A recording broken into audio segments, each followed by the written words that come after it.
Chapter 24 is actually pretty interesting, at least as far as these endgame chapters go. So it's still an escape chapter, of course, but it's really small. Like Chapter 1, Chapter 14 kind of small. And it's kind of interesting because Heidel can basically go all the way across his maps in like 2 turns. So you expect this to be a pretty short chapter, and it is. But it's not going to be quite that easy.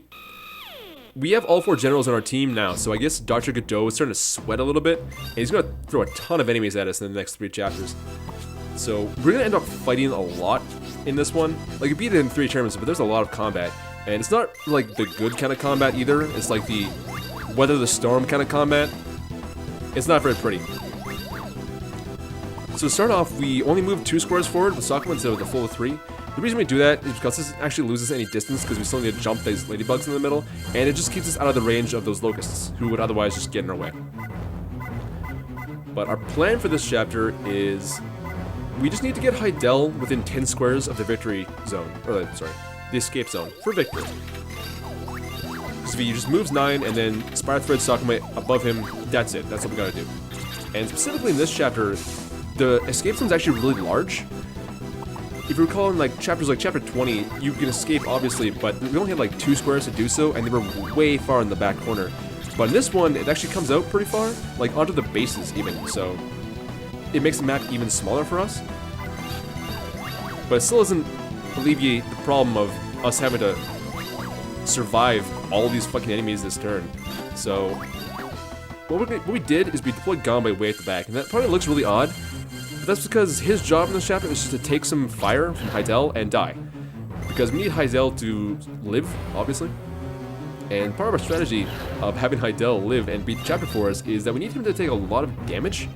So you saw he just took a shot from the ladybug, and we're going to let him take a really big hit from the centipede and bring him down to like below 60.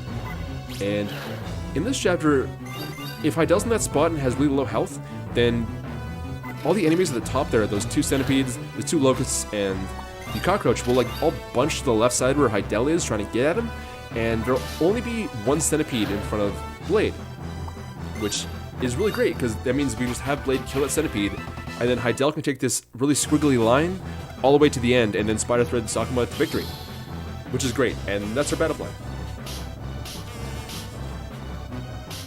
There is one other pretty important thing about this level. Not to us, it doesn't matter at all to us, but in a casual playthrough, this is important. So I think a long time ago I mentioned that there are actually 27 story mode chapters, but we're only going to be playing 26 of them. That's because in this chapter you can access a secret bonus level. So in the battle preparations menu, there's this option that I've never used before called Talk, and you just like go in there and you talk to your allies, and like there's character building and world building and whatnot. But in this chapter, if you go and talk to Heidel, he mentions that there's like a secret weapon cache somewhere around here, and if you just wander around for a while, you can actually find it. So you don't actually have to talk to Heidel, but it does give you a hint.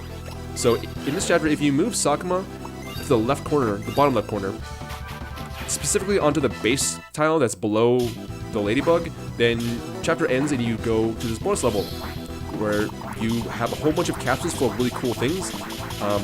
But it's really big and it's a kill everything chapter, so obviously we ignore it. But in a casual playthrough, you definitely want to go there because it has really cool things like the blast scythe for Raphael, has the beam bumper for Heidel, and specifically it's got the Aura Beam 3 for Yui, which is huge. But we're going to completely ignore it. We're just going to go straight to chapter 25, which is even bloodier than chapter 24 just was. It's not going to be pretty. But we're almost at the end.